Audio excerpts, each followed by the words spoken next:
Hey everybody, welcome back to the 136th episode of Taps of Patience. I'm AJ with Audacity Micro and Subtract Manufacturing, here with Harrison of Precision Ingenuity, and we have Ken from Flux Work Holding. How you doing, Ken? And Robertson Creations. And Robinson's Custom Creations. Or Robertson Customs, yeah. Robertson. Did I say Robinson? I think I did. It's okay. I get it a lot. Is Flux Work Holding the official name of Flux? No, it's kind of a DBA under Robertson Custom Creations. That's what my LLC technically is. But like in your marketing, do you call it Flux Work Holding? Yeah. Do you just call it Flux? Okay. Yeah, Flux Work Holding. And it's kind of taken over a lot of my primary focus nowadays. What's your split, like, percentage-wise between the two companies? Like, which would you say is like your time or revenue percent? Yeah, I think last time we talked was right after I acquired Flux. So I'm still working on ramping up on it. And at the time, I think I was planning on keeping both active going forward. But last year, I did actually kind of wind down, or I sort of over time progressively wound down some of what I was doing with Robertson Custom Creations. I had like some woodworking tooling that I did and eventually wind that down. And then I was doing laser fixturing, like fences and fixtures and whatnot for laser engraving. And then late last year, finally wound that down to focus solely on Flux. There's kind of a couple reasons for it, but I guess maybe two main reasons. Like that my primary marketplace or my primary avenue for sales was Etsy, and Etsy's kind of interesting to deal with and have changed over time. And I mean, especially late last year, they made changes around like free shipping. If you didn't do free shipping, then in search results, you were demoted. And I was never a big fan of the free shipping model, especially for some of the stuff I did. You then have to increase price, and the audience was sort of price sensitive. So if I increased the price $5, it would actually lose me sales. Because I did a lot of experimenting with that. But then the other half of it was just so small of a margin on it. Like my main competitor was like 3D printed jigs. Oh. And, aluminum ones are far better. You're laser engraving, like you're cutting into it, it heats up, that heat absorbs into your fixture. Aluminum ones are better. Plastic ones will warm up and deform. But that kind of market is a little bit more focused on the price consciousness, and they'd opt for a $21 one where they have a huge profit margin versus a $30 one.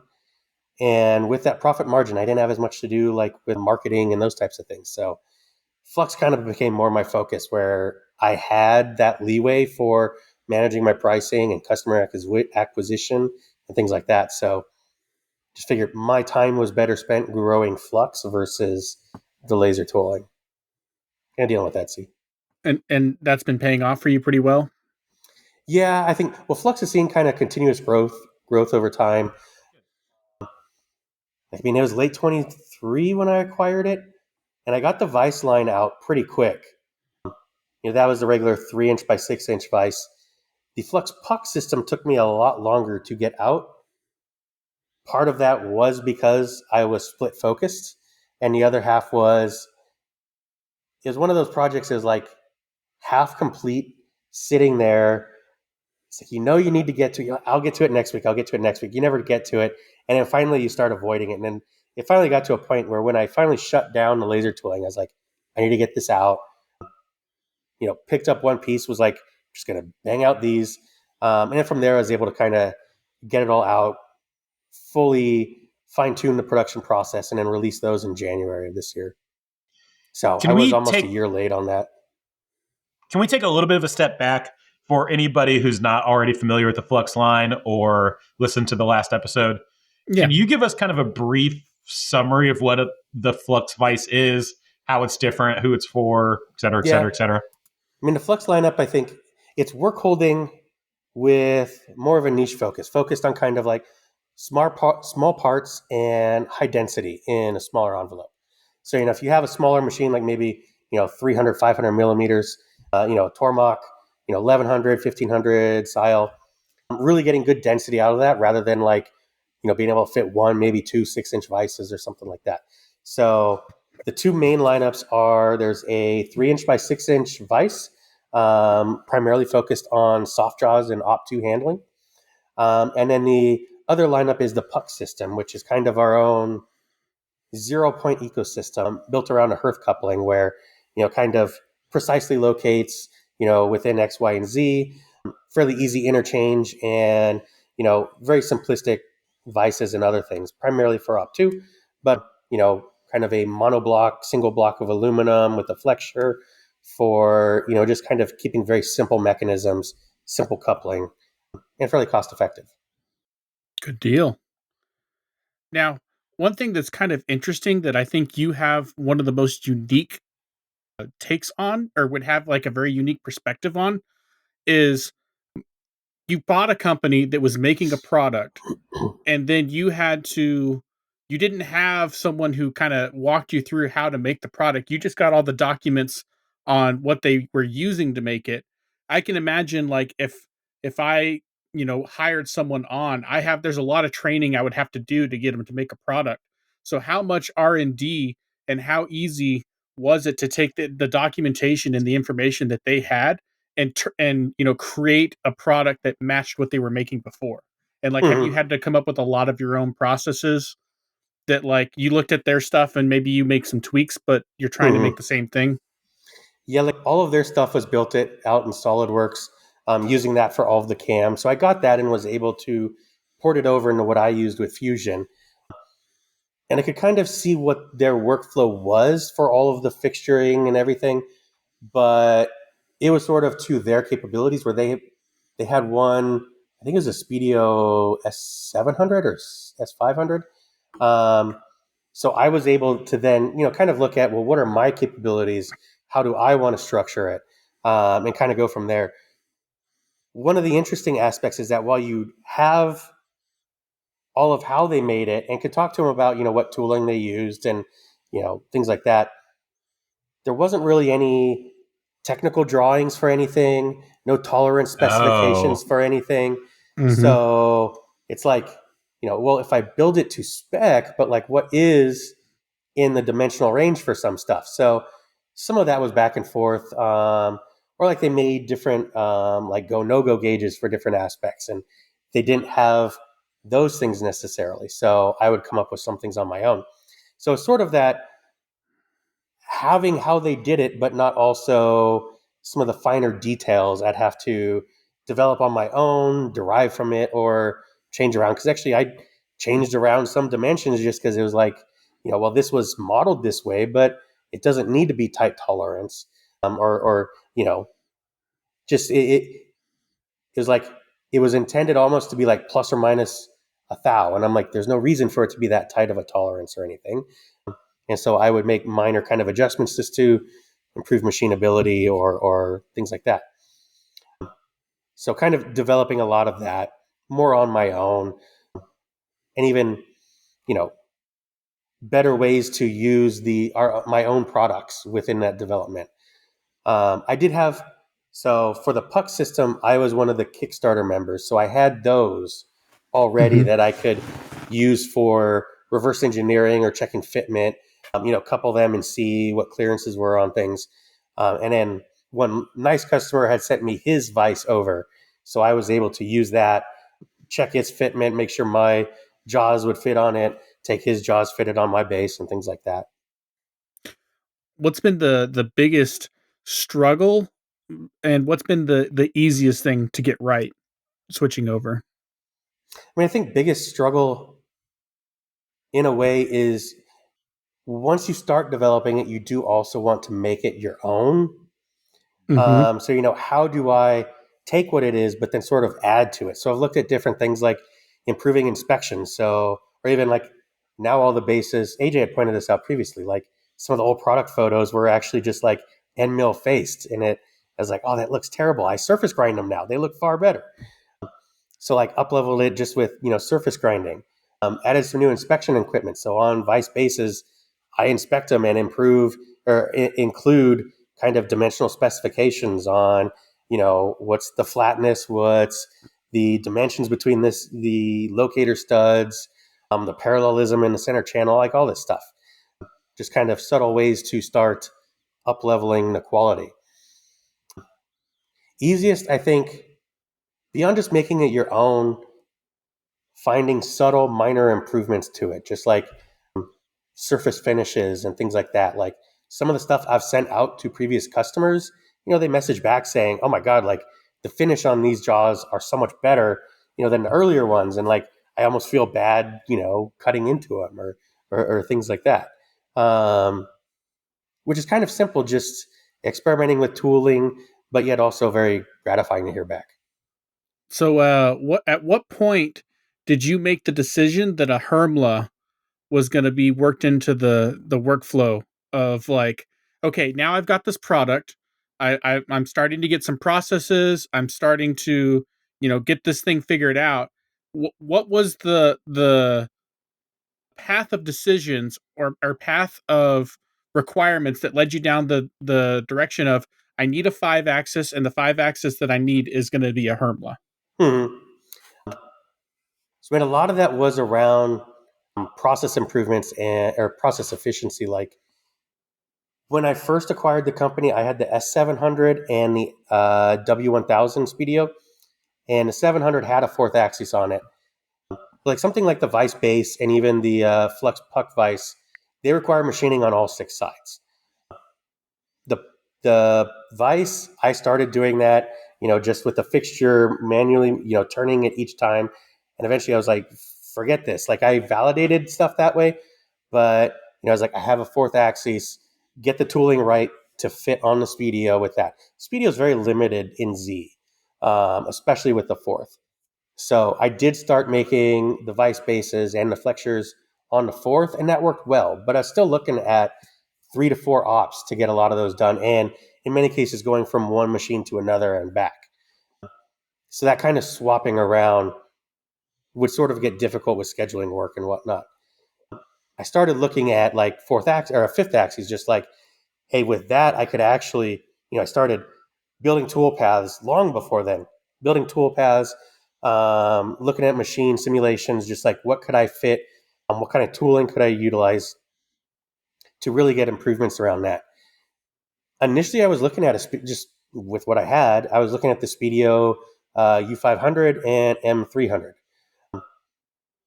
But based on previous podcasts and whatnot, talking with others who've gone down the 5-axis path, I always heard go German, go Heidenhain, go Siemens, go one of them. They are far more mature in the control aspect. And so eventually started looking at a DMU and the Hermla. The Hermla was just kind of, in my opinion, the better overall package. Very responsive, great sales staff. And they basically said, like, this is what we stock, and it is a well-configured package. It has everything I would want. With DMG, it was like, okay, what do you normally stock? And it's like, well, what do you want? Do you want this spindle or that capability or this or that? They had far more options, but like when I'm not super opinionated on the options, I'm more interested in just like, kind of what's your standard safest path that's easy to get, easy to service and everything. And the Hermla just kind of fit the glove right. So with that now, like I take op 1 for vices on the Hermla. I put raw material in and I machine 5 sides all at once. And then I just got to flip it over and deck off the back. So it's greatly improved that process. Even with 5 axes, I can do multiple, I can interchange between doing stuff on the top and side. So I can do different things to clean up. In the locators, I have a hole coming in the top. I have, a set screw hole in here and then another one coming in there. So a lot's going on in some of those places. And so I can do a lot to kind of clean up any burrs to just reduce my post-processing and things like that. Even the other aspect I just say between like the Speedio and the Hermla is like they're completely different weight class. The Speedio is like 7,000 pounds, and the Hermla is like 18,000 pounds. So right there, I'm like, it's like 3 machines in one. Like that weight just adds to the beefiness and everything. The control is amazing.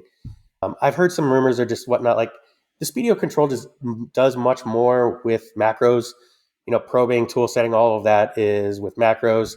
I figure kinematics are also with macros, where it's just well integrated into Heidenhain. It's like it's just so much more fluid for that type of thing that the Hermla kind of stuck out as the choice rather than, I'd be comfortable with the Speedio, but I really have been quite happy with the Hermla.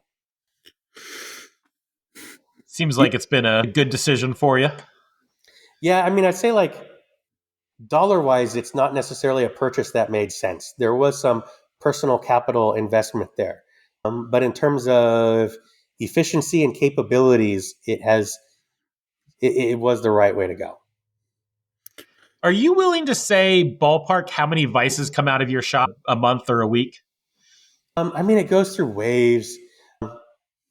I don't know if I have a good number. Summer's been a bit slow, only like probably a couple per month. The puck line has been much more busier this year. Yeah, that's not a big tick. Well, when I released it in Q1, that kind of went big through Q1, Q2, and actually I think generated more. But now I think I'll probably be doing like a Black Friday or something like that just to move some inventory too. So how do you manage your inventory, and do you run into back orders with your current production? Like, do you run into issues where it's like this vice is now a 1 month lead time, and what's your standard lead time? I don't like doing that. I like maintaining and shipping from stock. So usually I make things in advance, and like I use some inventory management system. It works okay. I would like to find something better, but usually look at kind of like what are sales over 3 months, and then usually try to sort of maintain that as my inventory.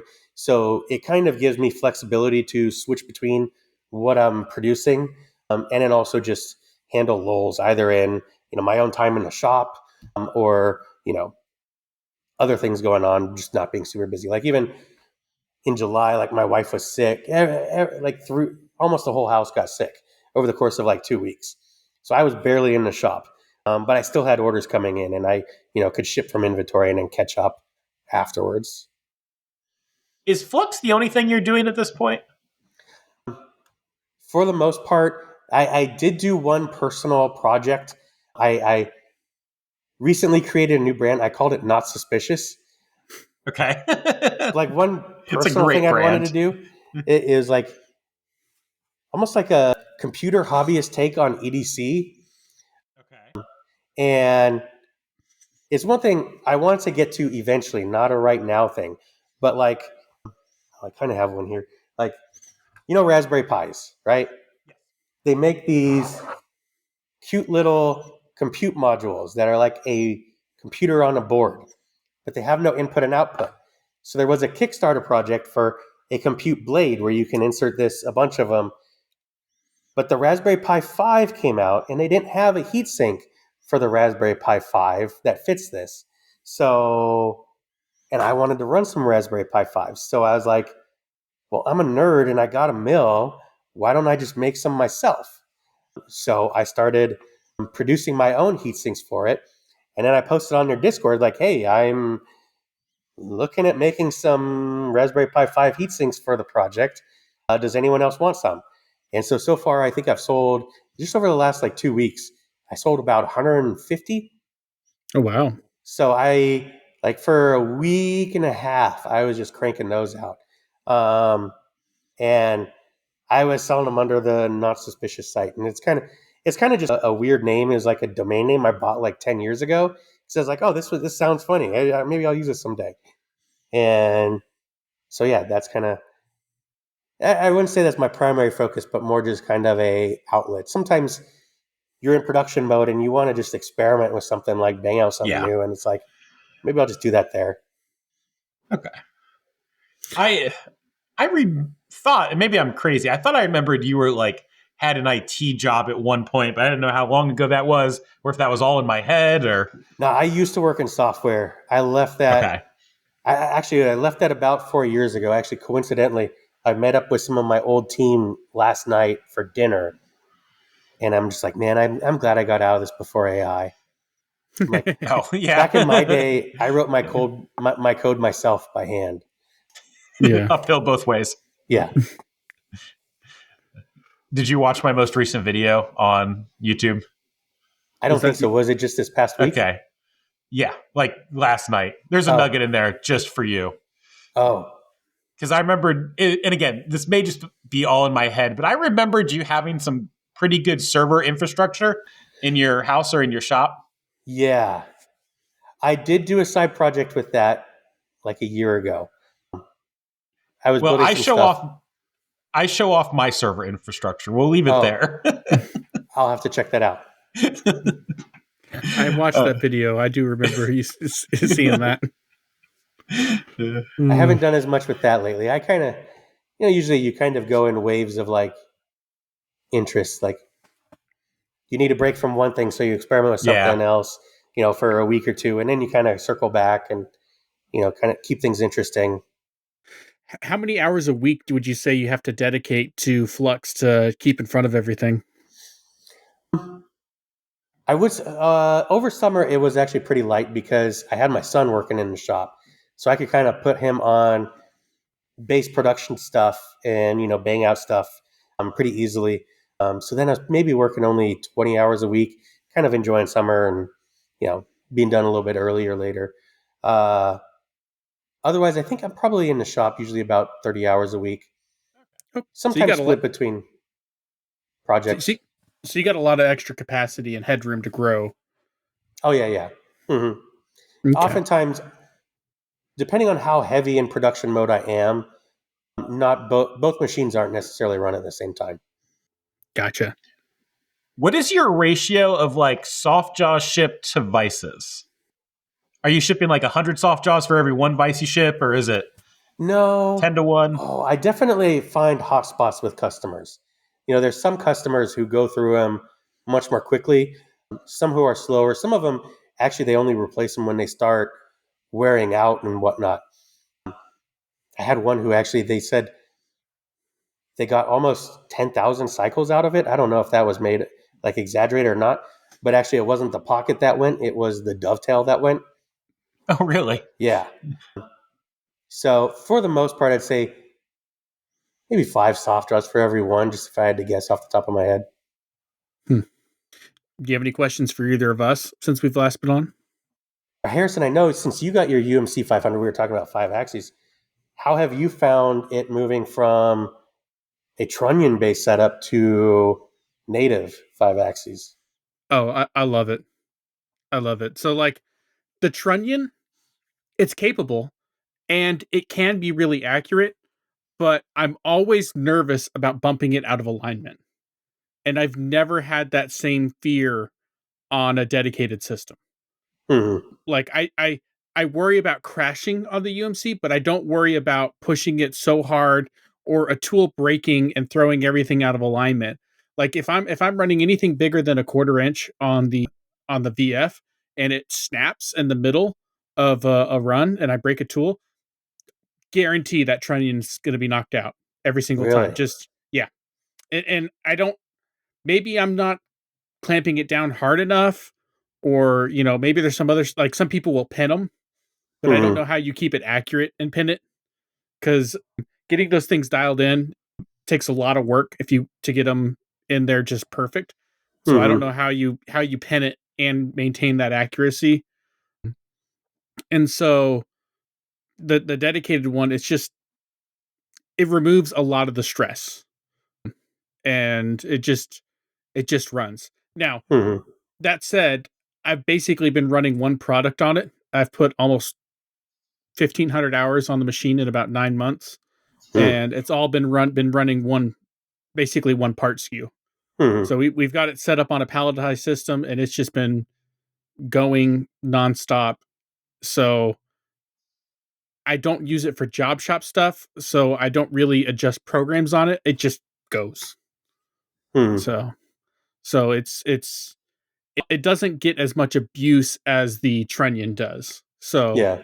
So I'm less likely to find limitations because it's not doing new things. But it will be soon. It'll be seeing some more products soon. So, how often do you have to go through and like recheck kinematics or calibration or things like that? In the beginning, when the casting was settling, I had to do it pretty frequently. But as the casting has kind of settled over time, it's kind of gone less frequently. And now I probably go 3 months between really needing to kind of look at it. Although we're getting a robot system that we're going to put on it. We're going to be putting Versa built on it a week from Monday. And when we do that, I'm planning on having the machine re-leveled because it's been sitting for 9 months. It's been running a lot. And when we got the machine, the Haas tech said it was one of the worst castings that they had ever seen in terms of alignment. Wow. And it took them a day and a half. Yeah. It took them a day and a half to get it leveled. And since we've had it, I've definitely seen the casting settle and get pushed out of alignment. So like, it's not horrible, but like kind of an example of that is when I first got the machine and I would do NMR ZP, everything would be 5/10 or better. And right now it's out. The best I can get it down to is about 1.25 thou, 1.2, 1.3 thou, is about the best I can get it right now. And I think that's purely just from the casting settling over time. And I think that whenever we go to pull off the Lang plate and pull everything out of the machine to get the robot in, I'm going to work with the techs to re-level it to try to get it back up to the factory spec. And then if I want to get even better alignment from there, they do have laser alignment services that I can do as well. But I'm not really running anything that needs to be that precise currently. So, but it's been a good workhorse. It's been a solid workhorse. My biggest complaints right now are with the coolant system. I've heard about some of the UMCs have noisier or problematic coolant pumps and things like that. That's not my problem. My problem right now is with the float. In particular, it's always changing what value it's reading.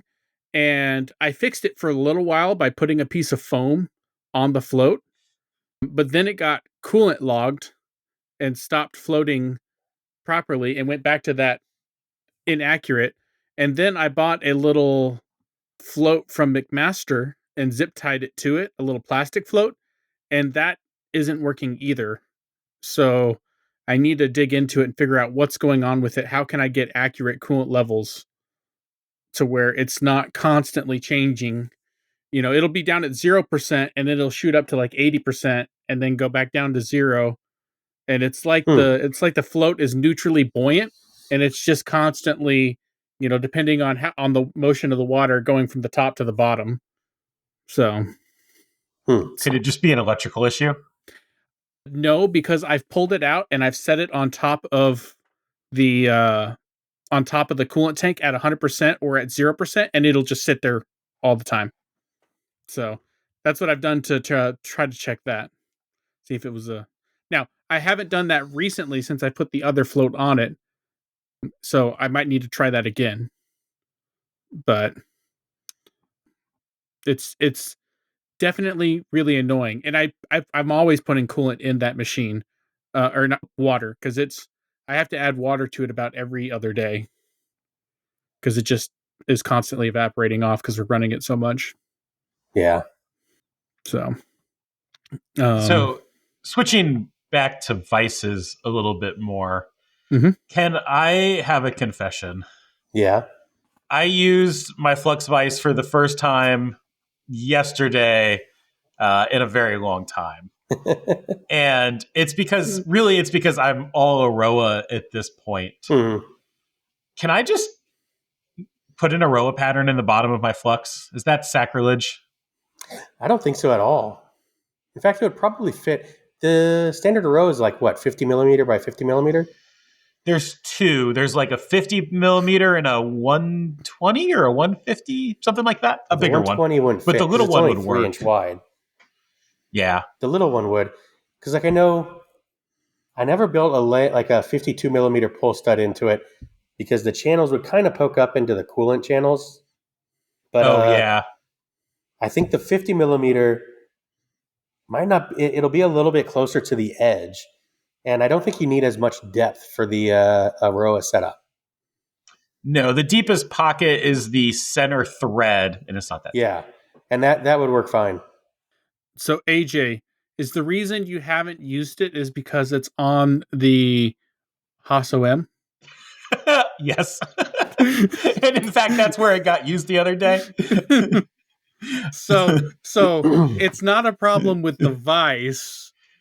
It's a problem with the vise is yeah. It's a problem with you need to use that machine more. Yeah, it's been running at least once or twice a week for the last month or so. I mean, even then, I'd also say one of the pros and also cons of the Flux Vise is it is tailored towards long-lived soft jaws. You know, like you're building a product and you want to use it repeat. You want to take the jaws off and put them back on and locate well. So if you're, if you're R&D job shop type setup, it's less meaningful. You put it on once, you do a batch of whatever, you don't need to repeat them as well. So, I mean, that's one of the drawbacks, I think, with the Flux Vise. Have you looked at using the Flux Vise with any type of pallet vise loading system? Like where you put like some sort of a puck on it that a robot can go and grab it and load it? And then either put like a 52 millimeter pull stud pad or an Aroa or anything like that? Mm-hmm. Recently, I did come out with a 3-inch by 4-inch variant of it. So it's kind of a single station, or it uses 2 of the dual station jaws in a single station mode.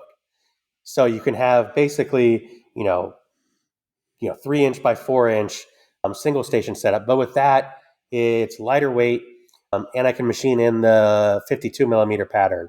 So if you have some of the, pneumatic bases for that, I could probably also do an Aroa variant. But I'm sort of looking at that as a potential automation use case just because it's a little bit lighter. I think altogether with the soft jaws and the pull studs, it was like 5.5 pounds. So it's kind of looking at that more for like robot loader type things. There's different weight limits on them from some are as low as like 8 to 10 pounds or like 25 pounds or so. But like had one customer who was getting a robot and they're like, if you made one that was length 52, it'd actually work well. And so I've sort of been looking at some more variants around that. Yeah, I do see you do have the little 4-inch vise for sale now, which I didn't realize that was I didn't on your website. I've showed it on Instagram before, but haven't made a post with it yet or like the emailing list announcement. The last thing I'm doing before it, I'm not sure if I update all the 3D models and then the manual needs a revision. Is that still Saunders compatible too? Yeah. That's impressive. So it's 52 millimeter or Saunders. Millimeter. Yeah. I like that.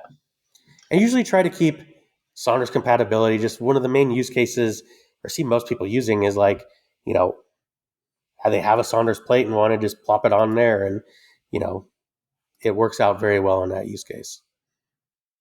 So up until recently, I also had one of the mythical aluminum body fluxes, which is actually now in the hands of Ben from Toolpath. It was passed on to me from Dylan. And then when Ben was here, he was talking about wanting a Flux Vise. And so I passed off my the old school Flux to him. Would you ever bring back like a 7075 body for automation? I have thought of it. I have material for it. I use 7075 on my machines actually for a good while, just because I was producing vices and shipping them, and I didn't want, I would rather ship them out to customers than replace my own personal use ones. Cobbler's kids.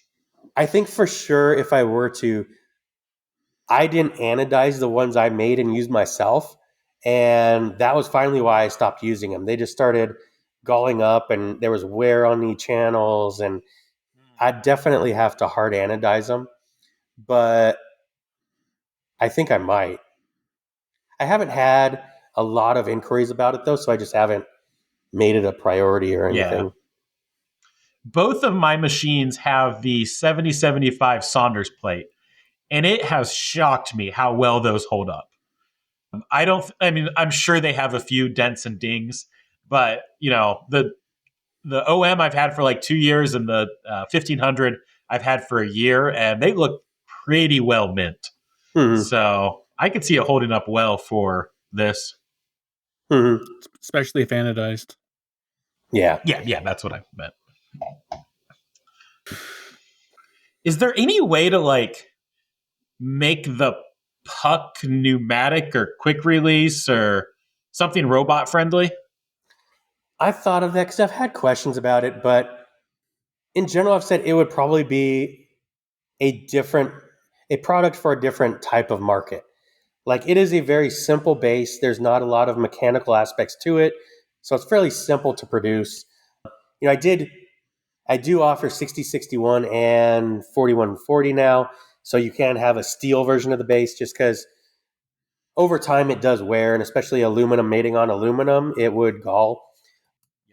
I had some customers who were using it heavily, and like he sent it back of like, hey, this one's been through like 1,000 iterations, and that's when you do start getting wear. And I was going through inspecting it on a microscope, and you can see it. There are some sensitive aspects to it that I don't think would work well in a pneumatic robot setup, like locating the pull stud precisely. If there's any chips in the way or in the pocket, it definitely throws it off. So I know usually when people are using it, I say, make sure the contact surface and the pull stud's clean. It doesn't need to be super clean, but like visually inspect it, wipe it off or whatnot. Building a pneumatic one would probably change the price, the target market for the pricing and everything like that. And you have a 52 millimeter compatible base. Are any of your flexure vices 52 millimeter compatible yet? I have produced the flexure vices in 52 millimeter and Aroa. I've been using them in product testing. Like actually, all the heatsink things I was doing, up two of those was on those flexure bases. Those have been working pretty well, and I'll probably be lining them up a little bit spaced after actually announcing the 4-inch vise, just so not button into each other too much.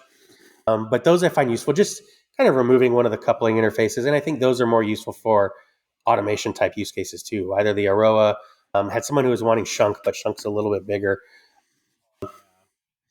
Just something like that, pneumatically release it, have a robot pick it up. And those things, I mean, I think I weighed one, I think it was like 3 pounds. They're just super light. When you put the 52 millimeter studs in the bottom, does it interfere with your flexure at all? Do those have to get meatier, or how do you? No, actually, I have a little bit of. So, I mean, normally there's the puck coupling face there. I added a little bit of height to it. So, I mean, in Z, it's using less because you don't have the puck base. But it does go up into the base a little bit, but doesn't interfere with the flexures. Those are usually, like the two sizes for them are 75 by 100 millimeter. And the flexure comes at an angle, so it's nowhere near the 52 millimeter studs. Okay. I was just looking at that going, I hope it still flexes after the studs are in there. Oh, yeah, those work great. I mean, those heat sinks, there was not a lot of meat to hang on to them, and I didn't have any come loose. There was one I heard, like a ping or some ting, and I'm like, what was that? Nothing broke, nothing came loose, but I think I had actually tightened it a little bit too much, where there was a little bit. That was one thing I found, like, less torque is more on some of those things. Yeah.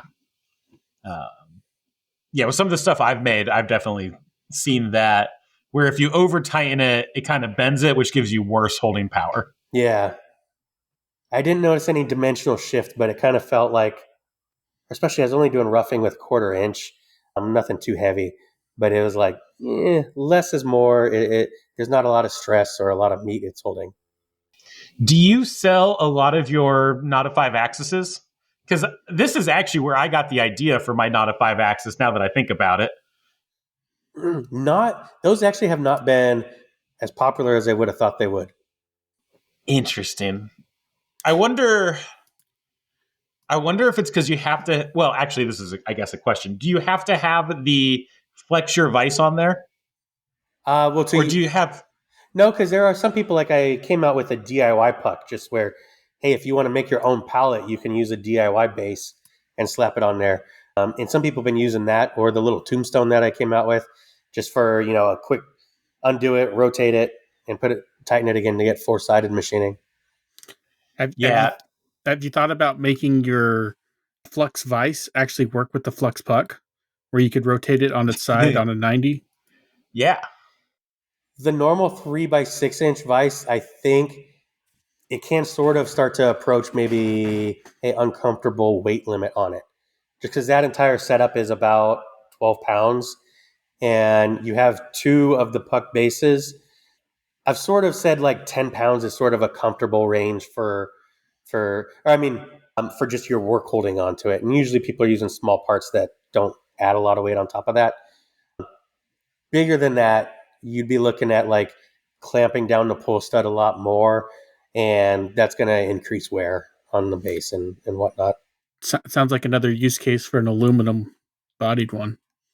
Yeah, the steel based ones work well, but I mean, then you can get an interesting stack up.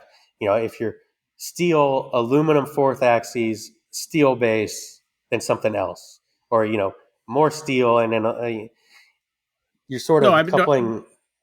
I meant the aluminum bodied Flux Oh, vise. the aluminum Flux vise. Yeah, there you definitely save weight. So like that could be both your automation and your not a 5-axis option for the Flux puck.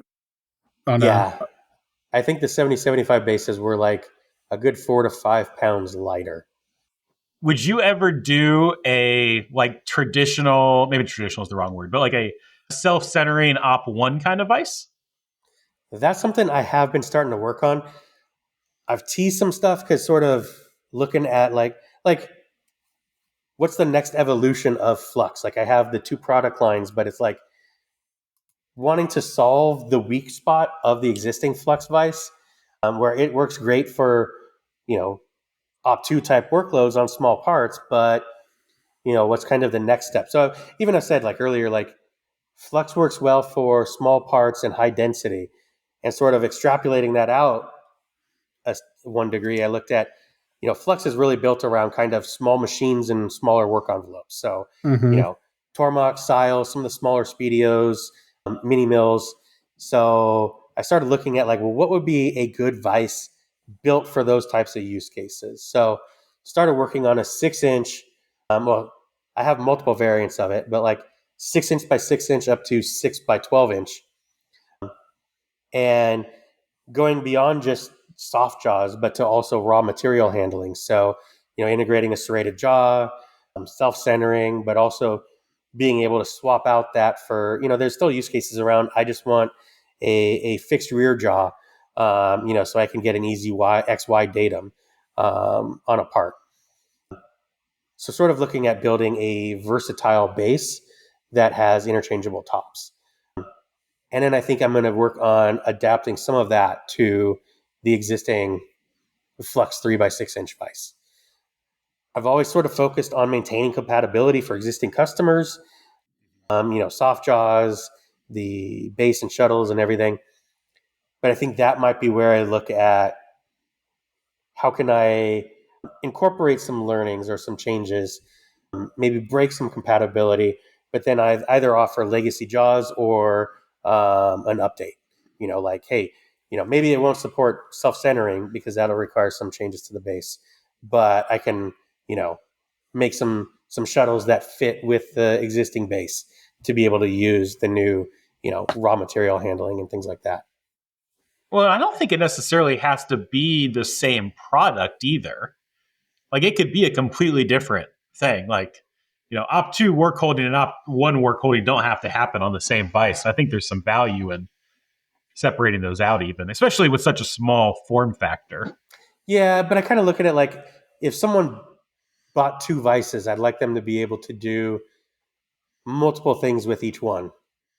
Yeah, fair. No, I mean, that is probably the better value proposition. But I'm just saying, as a customer, I don't think that's necessarily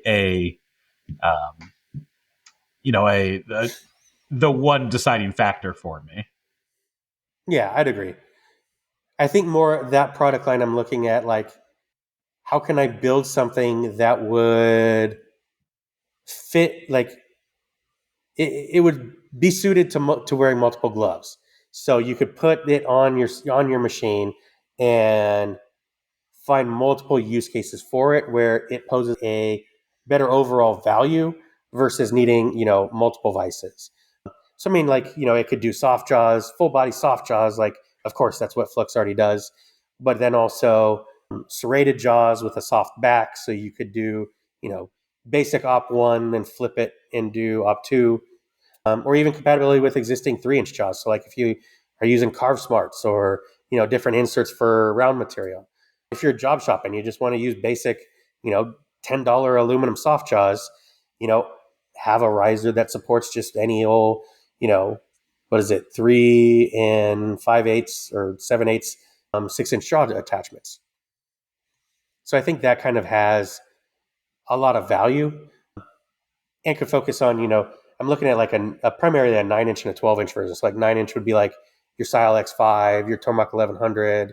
The 12-inch would be your X7 1500. You could get full travel on that, and not just like, another 6-inch where the thing's like 15 inches long, but you only get 6 inches usable space. Or, you flip it and you have a dead spot between, 8 to 9 inches or something. Yeah.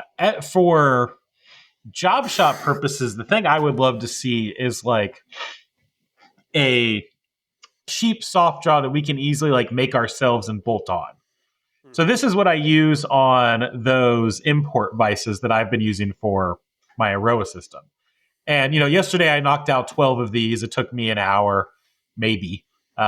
Materials on them are super cheap, and I can just, swap them out willy-nilly and, don't care if I'm wasting them. Whereas when I use the Flux Vice, it feels like there's a barrier in whipping out a new pair of Flux Vice jaws because they are so nice. There is a lot more machining to them than, little block of aluminum. Yeah. So if I could just like bolt down something like this and then just, you could always take a pair of the aluminum soft jaws and just make them where you could bolt something like that to them. Yeah, that has been on my list for a long time. With the puck system, I came out with the DIY puck coupler because that was kind of a it's even reusable because like it uses our locating studs on them, so you could move it between multiple things. If you reamed that hole, and it has a snug fit, but would need a different attachment on the regular vise, for mating with the dovetail. And I think that's just sort of like it's one of those things I'd like to solve with the vise, but also what's that line between, coming out with a different top or just changing part of the vise design to better accommodate some of those use cases. And some of those, like the Flux Vice is like been out almost 4 years now, I think. So maybe it's time to do some AV2 of it. Switching from the different kinematics and different design choices that could be made, do you have a 5-year growth plan for the company? Do you have like where do you see yourself in 5 years? How do you see the growth? How big do you want to get? Either sales, machines, personnel. Have you thought about how you want the company to grow and how you want to accomplish the different growth stages? Yeah, I think Flux is a niche business, and I like operating in niches. Not looking for necessarily like large mass appeal or growth. I don't want to be adding a bunch of employees. Like I kind of like working by myself. I in a way don't want to be adding people because then you also got, payroll, workman's comp, like all these other types of things. I work out of a shop in the back of our house. Like that may then need to change. So I think growth wise, probably more looking at automation. I may need a bigger lathe, but outside of that, would probably be looking at a robot or pallet loader type system before any employees, because I think that we don't have necessarily a lot of SKUs. So instead, just being able to automate that kind of throughput would actually be much more beneficial. But I still kind of like being in the niche. This is kind of more like not looking to grow or become massive. Instead, I like kind of the flexibility that a niche offers. Like have even thought about like, what if there's like Chris Sabatini, I think, does a lot of stuff like consulting on work holding and setups and whatnot. Like, I like work holding. I kind of like that aspect. Like, I like looking at different, zero puck systems that come out or 0 point systems in, Vice setups and whatnot. I kind of just like that area, and even like having customers who reach out and get a more one-on-one interface. Like, this is my part. How do you think I could hold that? And I've actually turned some away. Like, I was like, well, have you looked at like, I actually sent one looking at Saunders and their mod vices, just because like, I think this would work better for your machine setup. And if you want to come back, like, our vice mounts directly to the Saunders plate. But I was like, this kind of might be more what you're looking for. Okay. I don't want to try to sell someone something they don't necessarily need. The reason I asked that is because, me and AG are both throwing ideas at you for, ways to grow the business and expand into more markets. But if you're not wanting to grow the company in that direction, then, maybe focusing on your core makes more sense. Niche makes sense. Yeah. Yeah. But I think I like having some aspect of product development involved rather than just sitting in kind of constantly building and maintaining the existing product line. Finding either new things to build, get lessons learned and adapt back into existing lines, or, just keep it interesting. I probably wouldn't be coming out with like, trying to directly compete with a Kurt or Orange or something like that. There's a lot of different vices out there and they work great. Like, I've even had questions, why are you using Lang? And I'm like, Lang works great for what they do. Yeah, they're very expensive and whatnot, but like, I believe in the best tool for the job, and I kind of like finding niches that I can adapt to well, so I can be best suited for these types of workloads. Good deal. Well, we probably do need to take a quick break here and thank our Patreons. Our Patreons help keep the wheels going round and round, so we can do cool things like talking to Ken. Our new Patreons include, but are not limited to, Alex from Mill City Roasters, who I need to talk about, Christian O, Stephen M, A Dead Horse, Daniel R, James at Moultrie Made, Ryan at Strato Manufacturing, Austin W, Kyle at Cursed Machine, Devin at Sinister Machine Works, James N, Ben at Prickly Pear Prototypes, Cam S, Shep at Alderson Prototyping, Jacob at Zona Precision, Jason S, Joshua H, Christian Z, Freaky Climber, Prescott at 1Z, 2Z Systems, Trey V, Alexander B, Scott Design the Everything, Jamie at JSpec Engineering, Chris at Zyke Precision, EJ at Nocturnal Welding, Chris at Bop Bomb Design, and as ever, Jake Brownson. We also have new Patreon, Brad J. Thank you, Brad, for joining us. We are starting to think about IMTS again. Even though it's still 2025, IMTS will be a whole thing this year. We will still do a meetup, I assume. I haven't actually talked to Harrison about this, but I think it was assumed. At some point during IMTS, I don't think it's going to be Monday again. I think that was not the best possible day. It will not be the same day as the With Intolerance meetup, but it will be someday. I still like being earlier in the week on that, like a Tuesday, the day before could be good. Yeah, I think the first day was a little bit rough.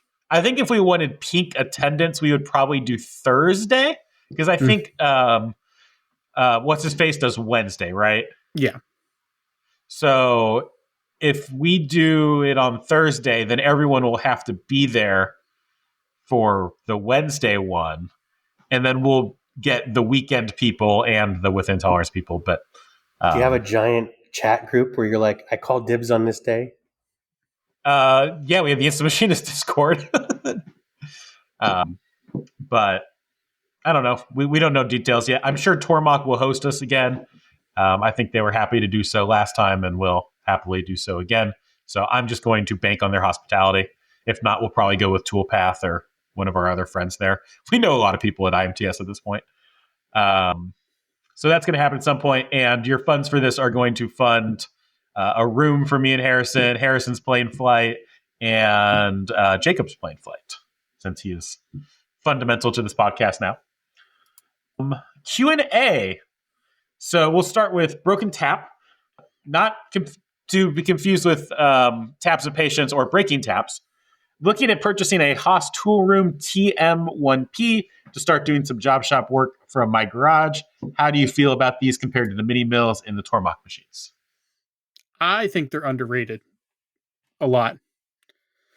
So like a TM2P, it's basically the horsepower and power requirements of a mini mill, but you can fit pieces on it that are closer to a VF2 sized, at least in terms of your X.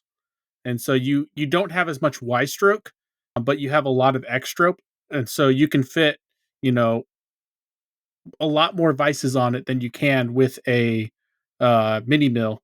And I think they offer a lot more than what people give them credit for, just from what I've seen. And I went and saw. Oh, he's in Tennessee, Chipmunky, and he has a Haas TMP machine with a 5-axis trunnion on it, and is doing some really incredible work on that. So I think they're underrated. I think they're a really good machine. They, like, if you need the space and the size, then yeah, absolutely go with the TM series over the mini mill series. I don't love how the ways are exposed on the TM series, the rails. They're just kind of hanging out there for all kinds of damage. And I don't like how they're basically the same weight as a mini mill, but like twice as big. They kind of have the wet poodle problem, or the still fluffy poodle problem, that then gets wet and becomes small. But the mini mill is just a really dense little machine. Mm-hmm. And I really like the mini mills. We have 2 at school, and those are neat little machines. If you're going between mini mill or Tormach, that of course comes down to your goals and what parts you're making. If you need the Cat 40 taper to be able to do longer stick out parts, longer stick out tools, then obviously the mini mill is the better option. If you want something a little faster and zippier, or something that's easier to get in a garage, then the 1500 is a better option. So it all comes down to just your parts at the end of the day, really. I don't think you'd be disappointed with any of those machines. They're all good machines and good value. It's hard to beat the value of a used mini mill. There's not, I think, any 1500s used on the market right now, but you can get like a 2020 mini mill for like 25 grand, and that is really hard to beat. I don't know, I guess if you could find a used TM, but so starting out just raw specs, the base mini mill versus the base TM1P. The TM1P is about 4,000 more than the mini mill, but you get 30 in X and 16 in Y versus 16 in X and 14 in Y. So it depends on what size of parts you're running. Otherwise, like, you can option them very similar, and the options are going to stack pretty similar. But if you want the table space, I think it's a great option. If you can get by with the mini mill, I think it's for its size, it packs a good punch. But if you need the extra size, I think the TM1P is an awesome choice. I would just say, don't look at the outside of the enclosure and be like, it's so much bigger than the mini mill and therefore is going to be more rigid. The mini mill is a more rigid machine than the TM series. Yes. So if that's what you need, then that may be what you're looking at. Yeah. I would love to get a mini mill with a robot. I think that would be a good combination. We have one at school, and I've never gotten the chance to play with it. At my old job, whenever I was working as an engineer, they had, I remember if it was a TM1 or a TM2P, but they had one of those two as their mill, and they were able to run a lot of stuff on that because it had a lot of area. Like you said, it is a little less rigid than the mini mill, but it still does a pretty good job. Yeah, there's no cheaper surface area in a machine. Yeah. Short of like a router, but yeah, you're not going to find anything that can do quite the volumetric area for the price. Yeah. All right. Other question. Alex at Mill City Roasters. AJ and Harrison, I can send you some coffee. Yes, please. That would be awesome. You're my new favorite Patreon. Do you have a grinder? Yes, I do. I do espresso. I do not have a grinder. I make my own espresso drinks every morning. We are deep into making a domestically produced coffee roaster. Check out millcityroasters.com and take a look at what we did. I did, and it's fantastic. Yeah, so they're making these little like self-contained coffee roaster machines, and they are super cool. I checked; they are outside of my price range at the moment, but they are really cool. I will happily make you guys a deal in exchange for coffee on my YouTube channel or the podcast. I'm speaking for Harrison here. We'll work for coffee. We'll work for coffee. Same thing with my YouTube channel. And if you guys are actually making those things here, I could probably find my way out to Minnesota at some point for a shop tour. Just saying. Yeah, that would be cool. If they are producing those here, that would be awesome to see. They are some slick looking little machines. Mm-hmm. And very controls heavy, it looks like. Yeah. Which would probably be kind of fun in a shop tour. But my son's been making fun of me because I still use the Keurig machine. He's like, you need to get an espresso maker. And I'm like, at my age, I just like what I like. I don't know. Yeah, I mean, that's fair. I still have a Keurig in the shop. I don't use it very often. But if I ever just want coffee, then I'll go to the Keurig. But in the house... Yeah, we have it's like a 1983. Oh, great! I'm like, Gaggia Classic. We have like a 1983 Gaggia Classic that I got for super cheap and then fixed, and I love that thing. I'm rocking a Keurig. You did a video on that or something. I don't think I did. I think it was Instagram stories back when I used to use Instagram. Cool. That was the last question from the Patreon. That was the last question from the Patreon. Oh, I have a random question for Ken. Are you doing any sort of advertising for Flux right now, or is it all just kind of organic? Right now, most of it's organic. I was doing a bunch of advertising on Instagram earlier in the year.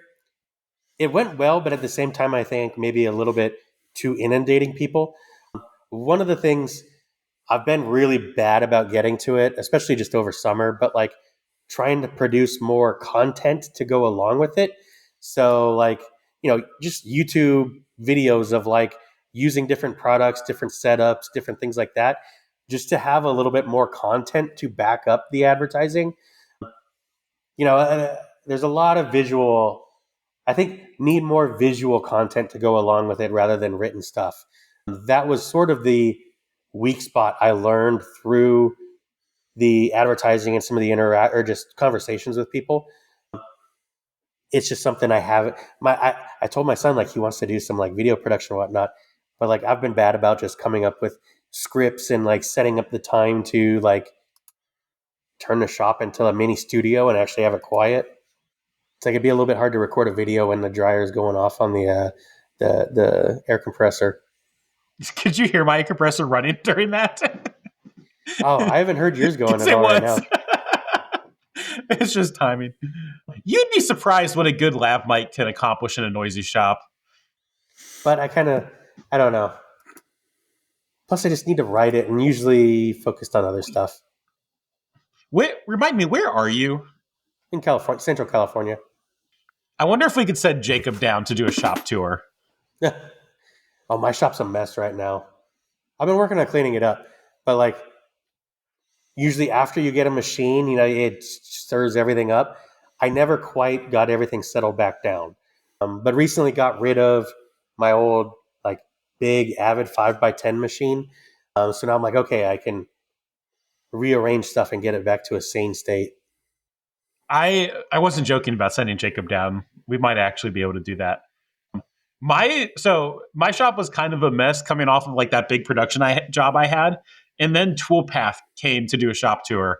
And I did a bunch of cleaning before Toolpath got here. Mm-hmm. And since then, my shop has never been cleaner. It's only gotten better and better since then. That kind of got me in gear and got things to where they were actually pretty decent. And since then, I was oh, I really like this. And I've been doing a ton of shop improvements and kind of continuing in the positive direction. So my shop is actually a lot better now, even than compared to when the Toolpath tour was. Speaking of big production jobs, do you have any update on the big one you're working on right now? Oh, my update is that I have been talking to the customer a lot and not actually making any parts yet. So we've done some redesigning, and now it's no longer going to require a ludicrously small custom form cutter. I can do it with 2 off-the-shelf key seat cutters. But like we just got the redesign finalized like Friday at 6 or whatever. And so I need to order tools and start running those. This might actually be a Flux job, speaking of Flux vices. I'm still my pallet size or number of parallel operations here is still in question. Because I have enough room where if I really wanted to, I could make these 100 at a time. But I'm worried about some of the tight tolerance features, so I don't want to do too much quantity. But also, if I don't do enough quantity, then I'm not going to get them done in time. So that's the balance. Are you looking at doing them out of round bar or out of flat bar? Yeah, I have round bar already. Because I was thinking if you're worried about locating them and you did them on flat bar, you could do them 2 at a time in a coupon, and then when you flip them, that would help orient them and lock them in place. Cause you mean just like indexing them because they have some features. Yeah, that would have been a good thought a week ago. No, this material is so much cheaper in round bar compared to flat bar titanium. 3/8 inch diameter round is super cheap. 3/8 by 1 or whatever flat bar is much more expensive. And I needed full certs and traceability on this. So no worries. Do you still think it's going to be as easy as you thought it was? Or is it going to be easier after your changes? It'll be easier after my changes because I don't have to have a key seat cutter with a 1/32 inch neck anymore. So I can use a normal key seat cutter with a whopping 1/16 inch diameter. But not having custom tools is nice. So that'll accelerate my timeline a little bit. I just need to get started. I have been booked solid for like 4 weeks. So I just have had, it feels like maybe not 4 weeks, but at least the last 2 weeks here, I've had just zero gaps, zero downtime for anything. And even now I still have to like get up early tomorrow to finish up a sales proposal thing for school that is due tomorrow. Fair enough. Yeah. Well, Ken, where would you like to be found on the internet? On Instagram, I still use the Robertson Custom Creations account. It's kind of more my personal. I don't post much, but I do stories pretty regularly. And then the Flux Work Holding account, keep it a little bit more business oriented, but I think as I look at prototyping and making different revisions, going to start doing a little bit more content there. Maybe less day in the shop type stuff, but more, this setup is ready or evaluating, this type of configuration. Oh, and fluxworkholding.com. Yep. Is your website. Fluxworkholding.com. One more question about kind of your growth and whatnot. You switched over to RegoFix. Did you want to give us your thoughts on that real quick? Yes. So actually, I got that around when I got the Hermla. Part of it was because I still had tool credit from when I bought the Speedios, and they were like, hey, could you please use this? And like I was looking at, I could stock up on a bunch of, drills and things like that. But then finally I was like, just use it all on a RegoFix. And it wasn't, I still had to pay out of pocket. It was, not that much. But I've been really happy with the RegoFix setup. Kind of before I had a mix of ER, SK. SK I liked for tighter holding, especially like on the steel and stuff. Didn't get any, issues with reach or pull out or whatnot on SK. But, I've seen a lot coming out from RegoFix, or a lot more people utilizing it. And, the holders have been great. I even started using them on some of the longest gauge stuff on my Speedios. Like I use some 2.5 inch flute length 1/2-inch cutters, and find those hold a lot better than some of the SK or like roughing hydraulic type stuff. Is that for finishing the sides of your vise? Yeah, I use that for the roughing and finishing. Okay. Usually just that on would have to be those pretty long. longer ones. And I mean, it's quick and easy to change stuff. So I've also started using it for stuff that I know tends to wear more quickly. So like engraving, chamfering mill, some of those things, just because if I start seeing a finish diminish, I can easily, pull it out, replace the tool, pop it in, touch it off, and be good. There's no torque wrench to adjust or anything like that. Is that a BT30 tool holder that you're using, the 2.5? Yeah. So that's a long stick out for a BT30. Yeah. And that's why I was like, I wanted to try it on there just to see. That was one thing I would take real light cuts. The surface finish before I was never fully happy with. It's good, but it is still, it's a dual contact BT30. The Hermla does a lot better on that type of stuff. And even on some of it, I went up to 3/4 inch for some of that stuff just to get, a better ratio between diameter and stick and flute length. HSK 63 on 63, that? yeah. Okay. So it cuts through it like nothing. And you noticed a big difference when you in like run out reduction when you switched over? The run out, yeah. SK16, I've always found it really good for run out. Like I even switched, started using my reamers in SK rather than ER.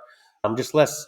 I never perfected the art of dialing in the ER call it or tapping it in or whatnot. I go back and forth. But SK I just found a lot easier. So things like reamers that I set up on the fly, I go with that. I would say also the cut just sounds better. Like BT30 is definitely louder than the HSK, and the cut at that length just sounds less screechy. Always good. Especially with the roughing, yeah. Good deal. Well, I think that was the last thing that I needed.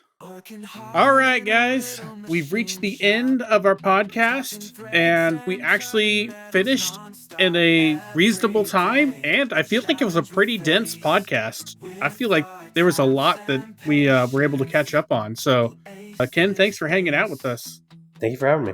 Thanks for hanging out with us, guys. This has been Harrison with Precision Ingenuity, signing out with AJ from Audacity Micro and Subtract Manufacturing, and Ken from Flux Work Holding and Robertson Creations. Taps and patience, our daily grind. In this machine shop, we'll always find joyous struggles, all intertwined. Taps and patience, one of a kind. So I've been called dense all my life. As we were standing here doing the outro, a mouse fell off my 3D printer. It was very strange. Thanks for hanging out with us. We appreciate it.